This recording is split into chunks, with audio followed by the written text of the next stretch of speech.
what can explain America's unconditional support for Israel? And does it help explaining what is happening today? Well, the answer isn't top secret, but it lies in power, influence, and one of the most effective interest groups in American politics. It is not a shadowy faction, but a sophisticated and well-organized network of individuals and organizations steering American politics in a direction favorable to the State of Israel. A deeper analysis requires moving beyond the justifications of strategic necessity and moral grounds. Past events indicate that the lobby has frequently advocated for policies that have diverged from America's geopolitical goals. So, who are they and how do they function?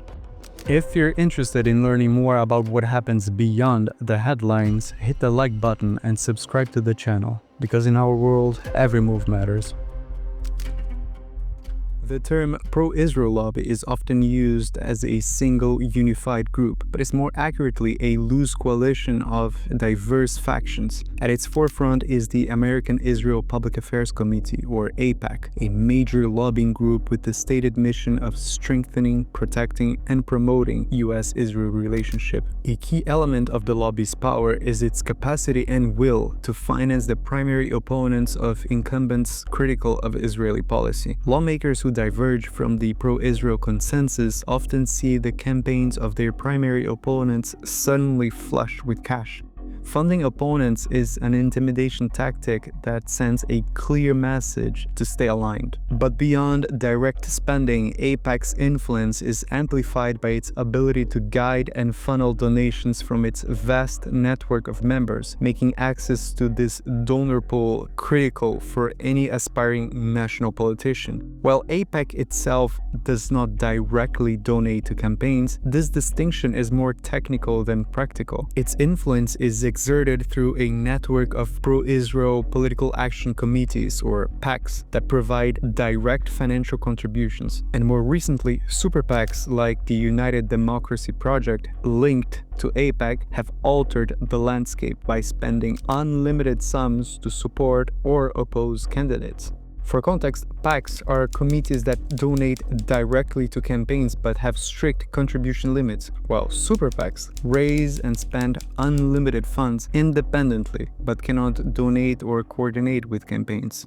To be clear, lobbying is a democratic and completely legal activity in the United States. There are many interest groups, from environmental and civil rights advocates to major defense industry conglomerates, all seeking to influence policy decisions. But AIPAC and the pro-Israel lobby as a whole are known for their unique legislative strength and effectiveness over the US Congress. Its lobbyists are well prepared, providing detailed briefings and pre-drafting legislation for Congress members. They excel at securing co-sponsors for resolutions and bills, creating overwhelming bipartisan support that makes opposition particularly difficult. The lobby's power is significantly amplified by the Christian Zionist movement. Organizations like Christians United for Israel boast millions of members whose support for Israel is rooted in biblical prophecy. And this provides a massive grassroots base that can be mobilized to contact legislators, giving the lobby a demographic and geographic reach far beyond traditional Jewish communities. Figures like Mike Huckabee, the current US ambassador to Israel, have been prominent voices in that movement, embodying the deep connection between conservative American Christianity and staunch support for Israel. Another crucial element of the lobby's power is its ability to frame discourse. Critics argue that one of the most effective tactics is conflating criticism of Israeli policies with anti-Semitism.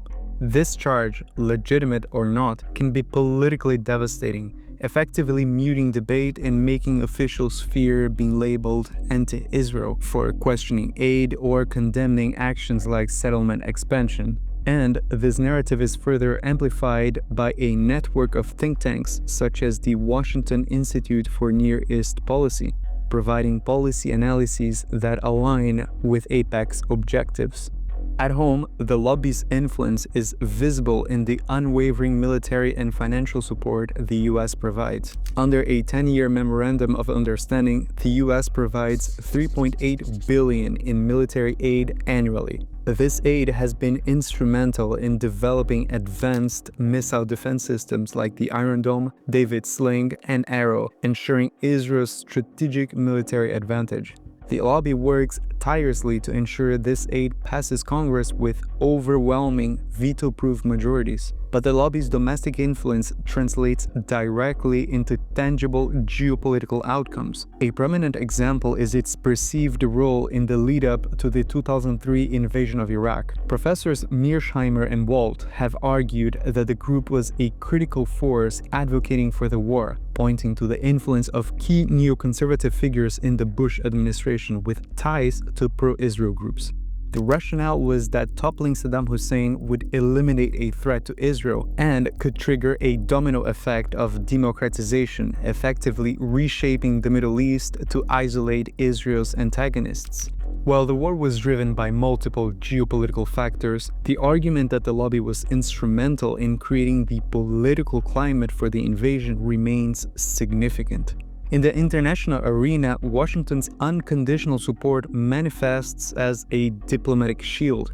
The United States has frequently used its veto powers at the United Nations Security Council to protect Israel from censure. Since 1972, the Americans have vetoed at least 53 Security Council resolutions critical of Israel, blocking everything from Palestinian statehood to condemnations of settlement construction to calls for ceasefires. Furthermore, the lobby has actively worked to shape policy on regional adversaries, most notably Iran. This was starkly demonstrated over the 2015 Iran nuclear deal, the JCPOA.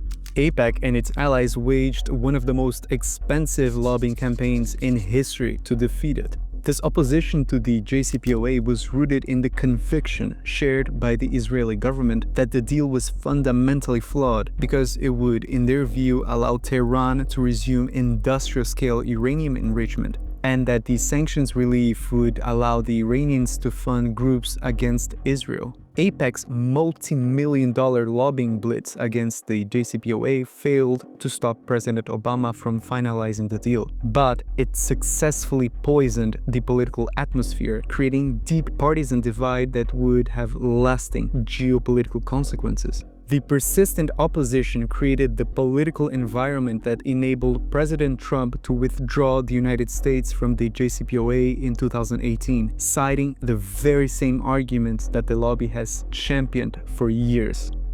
And what we saw with the 2025 US bombing of Iran is a direct result of this policy reversal.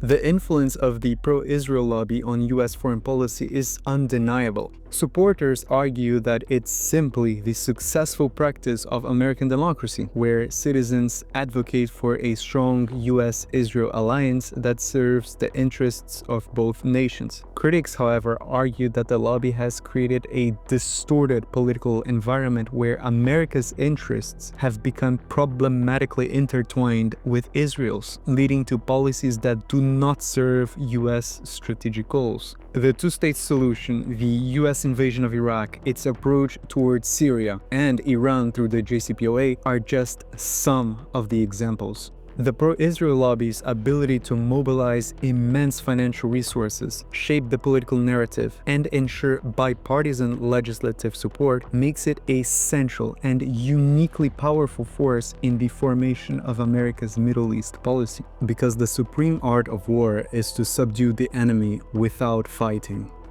This, it's just geopolitics. Has this powerful alliance served America's strategic goals, or has it become a liability? Let us know in the comments below, and if you want to learn more about politics and international affairs, consider liking the video and subscribing to the channel. Thanks for watching, and see you next time.